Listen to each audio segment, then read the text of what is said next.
பிடிச்சு தான்டா கல்யாணம் பண்ணீங்க, அப்புறம் ஏன்டா தள்ளி விட்டு கொல்றீங்க அப்படின்ற மாதிரி மனதை பதபதைக்க வைக்கும் ஒரு சம்பவம் வந்து பார்த்தீங்கன்னா நடந்திருக்கு.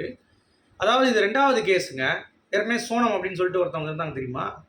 அவங்க வந்து இதே மாதிரி ஹனிமூன் சொல்லிட்டு கூட்டு போயிட்டு, அவன கள்ளக்காதலன்னு சேர்ந்து இவன போட்டு தள்ளிட்டாங்க. நம்ம ஏற்கனவே அந்த வீடியோவை பத்தி பேசியிருப்போம். அத பத்தி. அப்ப நம்ம சொன்ன விஷயம் வந்து பார்த்தீங்க அப்படின்னா, "ஏன்டி உங்களுக்கு பிடிக்கலன்னா மூடிட்டு நான் கல்யாணம் பண்ணிக்க மாட்டேன்னு சொல்லிட்டு போலாம்ல. எவன் கூட வந்து உனக்கு தெருநாய் நீ அலையிற அப்படிங்கிறப்ப எங்கேயாவது போய் படுத்துக்க வேண்டியது தானே போய். அத விட்டு நல்லா புருஷன வந்து கல்யாணம் பண்ணிக்கிட்டு, அவங்க கூட நல்லா வந்து சுத்திக்கிட்டு, அதுக்கடுத்து வந்து பார்த்தீங்கன்னா, கல்யாணம் பண்ற டைம்ல கல்யாணம் பண்ணிட்டு, ஹனிமூன் போறேங்கிற பேர்ல கல்ல தூக்கி போடுறது ஒருத்தன் மேல. இப்போ வந்து தள்ளி விட்டு பண்றது. இந்த மாரிலாம் வந்து நெறைய விஷயங்கள் நடந்துட்டு இருக்கு. அத பத்தி அந்த வீடியோல நம்ம டிஸ்கஸ் பண்ண போறோம். ஸோ வீடியோக்குள்ள போறதுக்கு முன்னாடி நம்ம சேனலுக்கு நீங்க புதுசா இருந்தா கண்டிப்பா ஆதரவு குடுத்து சப்ஸ்கிரைப் பண்ணிக்கோங்க. வீடியோ மறக்காம ஒரு லைக்க போட்டுக்கோங்க. ஸோ இன்னைக்கு ட்ரெண்டிங்கான டாபிக்ஸ் பத்தி தான் இந்த வீடியோல பேச போறோம். ஸோ இன்னைக்கு நார்த் இந்தியா உலுக்குன ஒரு சம்பவம் தான். என்னன்னு பார்த்தீங்கன்னா, ஒரு சக்சஸ்ஃபுல்லான ஒரு என்டர்பிரினர் ஓகேங்களா? ஸோ சக்சஸ் குரூப்போட எம்டி கேட்டன் விஷால் அகர்வால் அப்படின்னு சொல்லிட்டு ஒருத்தர். அவர் வந்து பார்த்தீங்க அப்படின்னா பயங்கர பணக்காரரு. அவருக்கு அரேஞ்ச் மேரேஜ் பண்ணுறாங்க. சியா கோயல் அப்படின்னு சொல்லிட்டு ஒரு பெண்மணி. அவங்க பேக்கரி ஓனர். உங்க அக்கா ஒருத்தி இருக்கா அக்கா அப்படின்ற மாதிரி கதை தான் இப்போ. சரியா? 17 கோடி ரூபாய்க்கு பிரைவேட் ஜெட்டு, கல்யாணத்துக்கு வந்து பார்த்தீங்கன்னா பயங்கரமாக வந்து செலவு பண்ணுறாங்க. இந்த மாதிரிலாம் ஏகப்பட்ட விஷயங்கள் நடக்குது.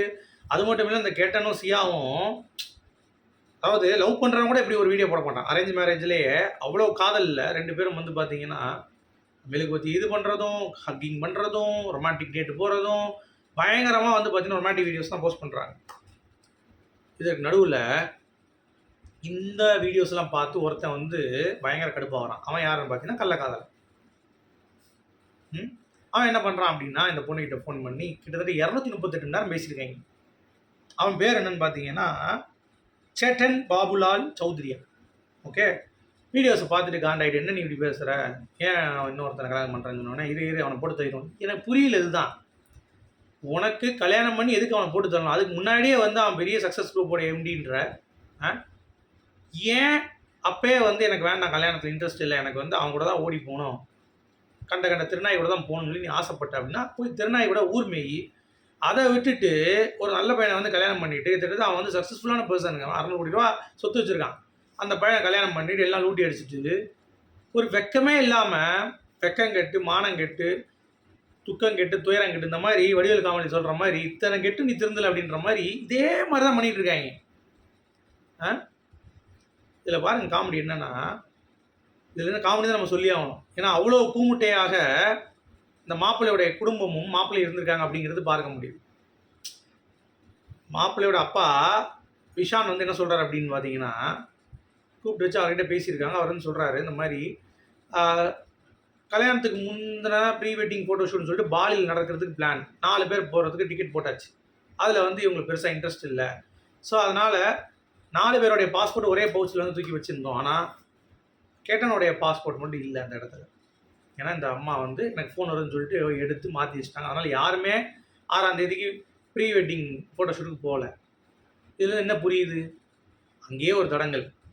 மாப்பிள்ளையோட அப்பா வந்து உஷாராக இருக்கணும். அங்கே மாப்பிள்ளையோட அப்பா வந்து உஷாராகலை. இப்போ சொல்கிறாப்புல நான் அங்கே தான் வச்சேன், பர்சுக்குள்ளே தான் வச்சேன், ஆனாலும் இல்லைன்றாங்க, எனக்கு புரியல அப்படின்றாரு. அப்போ அப்பயே நீங்கள் டவுட் பட்டுருக்கணும்ல, அந்த பொண்ணு தான் அந்த பாஸ்போர்ட் எடுத்துகிட்டு இவங்க எல்லோரும் வராங்க, வேண்டாம் இவனை கொலை பண்ணிடணும் அந்த புருஷனை அப்படின்ற மாதிரி பிளான் பண்ணியிருக்கா. அப்போ எல்லாரும் சேர்ந்து, அதாவது சியாவுடைய தம்பி, கேட்டானுடைய தம்பி, இந்த மாதிரி எல்லாருமே போயிருக்காங்க. 4 பேர்கிட்ட வந்து பார்த்தீங்கன்னா பிளான் பண்ணியிருக்காங்க போகிறதுக்கு. அப்போ வந்தால் சரியாகாதுல்ல, தனியாக தானே போகணும், தனியாக போனால் தானே கொல்ல முடியும். அதனால் வந்து பார்த்தீங்கன்னா பாஸ்போர்ட் எடுத்து வச்சு ஒழிச்சு ஒரு விளையாட்டு பண்ணியிருக்கு. சரி, இதையே வச்சு பரவாயில்ல, இந்த மாப்பிள்ளை எவ்வளோ கூமுட்டையாக இருந்திருப்பான் பாருங்களேன். இவ்வளோ சொத்து இருக்குது, 600 கோடி சம்பாதிச்சான், சக்ஸஸ் குரூப்புன்றாங்க. ஆனால் அவன் வந்து ஒரு புரிதல் இல்லாத ஒரு பையனாக இருக்கான் அப்படிங்கிறது பார்க்க முடியுது. என்ன அப்படின்னு பார்த்தீங்கன்னா 14ஆம் தேதி ஒரு ஃபோர்ட் கூட்டு போயிருக்காங்க. சரியா? லோஹாகாத் ஃபோர்ட் அப்படின்றாங்க. அந்த ஃபோர்ட்டில் போயிட்டு முதல் இந்த அம்மா வந்து இவனை தள்ளி விட்டுருக்கு 14ஆம் தேதி ஹனிமூன் போகிறப்ப. இவன் கீழே விழுந்து அந்த இதில் மாட்டிட்டு, கமலஹாசன் சார் மாட்டுவார்ல, அந்த மாதிரி வந்து எங்கேயோ மாட்டிக்கிட்டு திருப்பி ஊர் மக்கள்லாம் காப்பாற்றி எடுத்துகிட்டு வந்தோடனே ஐயோ நான் வந்து பாம்பை பார்த்துட்டேன்னு சொல்லி பதறிட்டு ஒரு நாடகத்தை நடிச்சிருக்கான். அடுத்து 18ஆம் தேதி இவன் ஜாவலன்னோடனே அவனுக்கு ஃபோனை போட்டு கள்ளக்காதலனுக்கு அவனை கூப்பிட்டு வச்சு அவனை ஒரு முகம் முடியல மாஸ்க்லாம் போட்டு வச்சுட்டு மேலே ஏறி திருப்பி அதே இடத்துக்கு 18ஆம் தேதி வந்து தள்ளி விட்டுருக்காங்க. அப்போவே வந்து பார்த்தீங்கன்னா சுதாரிச்சிருக்கானா, எப்புட்றா இந்த இதுலேருந்து பாம்பு வருது, தேள் வந்து தள்ளி விடுறாய்ங்க. அப்ப இவன் ஏதோ பண்றான்னு சொல்லிட்டு அப்பயே வந்து நோண்டியிருக்க வேண்டாம் அவன். பண்ணல. இவன் மேல இருக்க அந்த காதல்ல வந்து பார்த்தீங்கன்னா, திருப்பியும் 18ஆம் தேதி வந்து அந்த பையன் வந்து தள்ளி விட்டுருக்கான். இதை பார்க்கும் பொழுது, பாம்பு பார்த்தேன் அப்படின்ற மாரி சொல்லும்போதே வந்து வேணாமா? அடுத்து தள்ளி விட்டு 18ஆம் தள்ளி விட்டு போலீஸ் கிட்ட வந்து பார்த்தீங்கன்னா, அப்படியே பம்பியிருக்கா. என் புருஷன் எனக்கு மட்டும் தான் அப்படி இப்படின்னு பம்பியிருக்கா. உன் புருஷன் உனக்கு மட்டும் தான். பட் இது என்ன டவுட்டா இருக்கே அப்படின்ற மாரி போலீஸ் வந்து பார்த்தீங்கன்னா, கொஞ்சம் நங்கூரம் போட்டு விசாரிக்கும் பொழுது, கூட்டு வெளிய வந்துருச்சு. ஸோ இதில வந்து இவ்வளோ முட்டாளா இருப்பாய்ங்களா? மாப்பிள்ளையோட குடும்பமும், மாப்பிள்ளையும் அப்படின்ற மாரி தான் நமக்கு வந்து ஃபீல் ஆகுது. ஓகே. ஏன்னா இவ்வளோ தூரம் வந்து விஷயம் நடக்குது அப்படிங்கிறப்ப, அத பிளாட் பண்றாங்க அப்படிங்கிறப்ப, நமக்கே தெரியுது அப்படிங்கிறப்ப அவனுக்கு ஏன் தெரியாம இருக்கு? ஹனிமூன் மர்டர் அப்படிங்கிறத இதுக்கு முன்னாடி எவ்வளோ விஷயம் நடந்துட்டு இருக்கு. இந்த சோனம் அப்படின்ற ஒரு பொண்ணு, இதே மாரி தான் ஒரு கள்ளக்காதல்ல கொண்டு போய் ஒருத்தன் மேல கல்ல தூக்கி போட்டு கொன்னாய்ங்க. அந்த பொண்ணுக்கு பெயில் குடுத்து, அவள என்னமோ செலிபிரிட்டி மாரி இப்போ வீடியோ வந்து பண்ணிட்டு இருக்காய்ங்கங்க. பார்த்தீங்களா? அவ என்னமோ பெரிய புடுங்கி தள்ளிட்ட மாரியும், அவ என்னமோ பெரிய செலிபிரிட்டி மாரியும், அவ உட்காந்து வந்து பேசிட்டு இருக்கா. நான் வந்து இந்த இத பண்ணிட்டு இருக்கேன். இப்ப நான் வெளிய வந்திருக்கேன். இப்ப பெயில் கிடைச்சிருக்கு அப்டின்ட்டு. உன்னலாம் எவன் வுட்டான்? இந்த மூதேவிலாம் வெளிய வுட்டா என்ன ஆகும்? அப்படிங்கிற மாரி இருக்குல்ல. அதே மாரி இப்ப இந்த மூதேவியும் வந்து பார்த்தீங்கன்னா, என்ன பண்ணுவாய்ங்க, நாளைக்கு வக்கீல் வச்சு வாதாடி, அதெல்லாம் எனக்கு தெரியாது. அவனா விழுந்துட்டான் அப்படின்ற மாரி என்னத்தையோ ஒண்ணு சொல்லிட்டு வெளிய வந்துருவாய்ங்க. நான் உன்ன கேட்கறேன், உனக்கு பிடிக்கலல்ல? அவன் கூட தான் ஓட போறேன்னு தெரிஞ்சுச்சு. எந்த மைத்துக்கு கல்யாணம் பண்றீங்க? ஆ? நீங்க இத எப்படி பார்க்குறீங்க மக்களே? இந்த கேஸ அப்படிங்கிறத கமெண்ட் செக்ஷன்ல சொல்லுங்க. மீண்டும் அடுத்த வீடியோ சந்திக்கும். அது வரைக்கும்.